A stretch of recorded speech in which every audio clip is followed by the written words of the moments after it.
तो आज की डेट में आपको कुछ ऐसे बिजनेस बताने वाला हूँ जिनकी ऑल टाइम हमेशा डिमांड रहती है। जब भी आप इन बिजनेस को स्टार्ट करोगे वो बिजनेस कभी बंद नहीं होंगे और इन बिजनेस का successful ratio as per the survey सबसे ज़्यादा हाई है।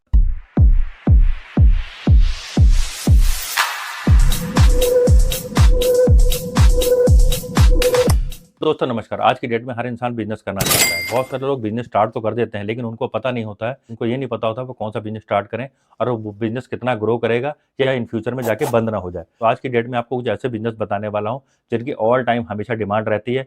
जब भी आप इन बिजनेस को स्टार्ट करोगे वो बिजनेस कभी बंद नहीं होंगे और इन बिजनेस का successful ratio as per the survey सबसे ज्यादा हाई है। अगर आप किसी भी इस तरीके के बिजनेस को कर रहे हो जिसमें कंज्यूमिंग होती है, सपोज किसी चीज को बनाया और वो खा लिया और अगले दिन इंसान को उस चीज की दोबारा जरूरत पड़ती है, वो होती है फूड। अगर आप किसी भी तरीके का रेस्टोरेंट बिजनेस कर रहे हो या आप फूडिंग बिजनेस कर रहे हो तो बिजनेस कभी भी फेल नहीं होगा। इसके लिए कोविड का एग्जांपल आपके लिए बहुत बड़ा एग्जांपल है, क्योंकि जब भी कोविड हुआ था खाने और ग्रोसरी का काम कभी नहीं बंद हुआ था, चाहे पूरी दुनिया में लॉकडाउन लग गया। उसके बाद आता है मैरिज एंड इवेंट प्लानर। आज की डेट में लोग सबसे ज्यादा अगर अपनी जिंदगी में खर्चा करते हैं तो मैरिज के टाइम पे करते हैं और डे बाय डे इनके एक्सपेंसेस बढ़ते चले जा रहे हैं।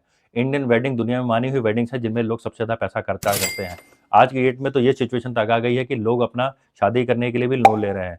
तो मैरिज करना सबके लिए बहुत जरूरी है और आज की डेट में आपको पता ही है कि आज की डेट में मैरिज करने का मतलब है लोगों को दिखाना कि आपने एक मैरिज में कितना ज्यादा पैसा खर्चा किया है। अगर आप मैरिज से रिलेटेड कोई बिजनेस करते हो या मैरिज प्लानिंग करते हो या इवेंट प्लानिंग करते हो तो आपका ये बिजनेस कभी बंद नहीं होगा और आप एक अच्छी सर्विसेज दे रहे हो तो आपका बिजनेस कभी नहीं बंद हो सकता। थर्ड है pharma and hospitals. Pharma hospitals ऐसा है कि आज की डेट में जिस तरीके से पॉल्यूशन है, जिस तरीके से आज की डेट में हमारी लाइफस्टाइल है या जिस तरीके से हमारा जीवन आज की डेट में चल रहा है, 30 या 35 की एज के बाद हर एक चीज को या तो मेडिसिन की रिक्वायरमेंट है या कहीं ना कहीं हॉस्पिटल जाने की एक रिक्वायरमेंट है। आज की डेट में आप फार्मा या हॉस्पिटल से रिलेटेड कोई भी बिजनेस करते हो तो बिजनेस कभी फेल नहीं होगा।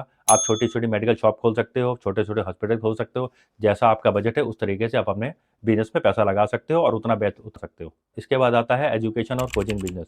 आप आज की डेट में देख लो, बच्चे स्कूल पढ़ने जाते हैं, इतना इतना पैसा खर्चा करने के बाद में भी माँ बाप ये चाहते हैं कि स्कूल से पढ़ाने के बाद में भी बच्चा हमारा किसी ना किसी कोचिंग में जाके कुछ ना कुछ लर्न करना शुरू कर दे। लाखों की फीस भरने के बाद में भी माँ बाप अपने बच्चों को कोचिंग में भेजते हैं, जिससे कि डेट में आज की डेट में कोचिंग का बिजनेस कॉन्टिन्यूसली ग्रो करता है। इस तरीके होटल के पर रूम की कॉस्ट होती है, उस तरीके के कोचिंग की पर सीट की कॉस्ट होती है। सपोज आपके पास में 100 सीटें और 100 सीटों पर 100 बच्चे बैठे हैं तो हर बच्चा आपको उस सीट की कॉस्ट देके जाएगा। It's also a volume type business. आप एक आईएएस और पीसीएस की कोचिंग की कैलकुलेशन करते हो तो उनके एक एक बैच एक एक करोड़ रुपए के जाते हैं। तो इसलिए एजुकेशन बिजनेस कभी फेल नहीं होगा। अगर आपको बिजनेस दो तो हमेशा आप प्रॉफिट में ही जाओगे। थर्ड और best, real estate business. Real estate business दो तरीके से हो सकता है, या तो आपके पास इतना पैसा हो कि आप रियल एस्टेट बनाओ, जमीन लो, चीजें बनाओ और उसको बेचो, या नहीं तो रियल एस्टेट से जुड़ी हुई जो जो कंपनीज हैं उनके मार्केट में शेयर्स हैं, आप उनकी शेयर्स को परचेज करके भी पैसा कमा सकते हैं। नहीं तो आप अपनी ही किसी प्रॉपर्टी को रेंट पे देके उससे पैसे कमा सकते हो, आप उसका पीजी बना सकते हो, या अगर पास आपके पास बहुत बड़ी प्रॉपर्टी है तो आपका उसका होटल बना के भी उससे पैसा कमा सकते हो।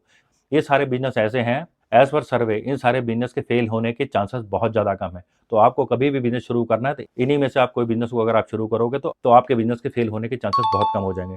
ठीक है दोस्तों, मिलते हैं नेक्स्ट वीडियो में। Thank you.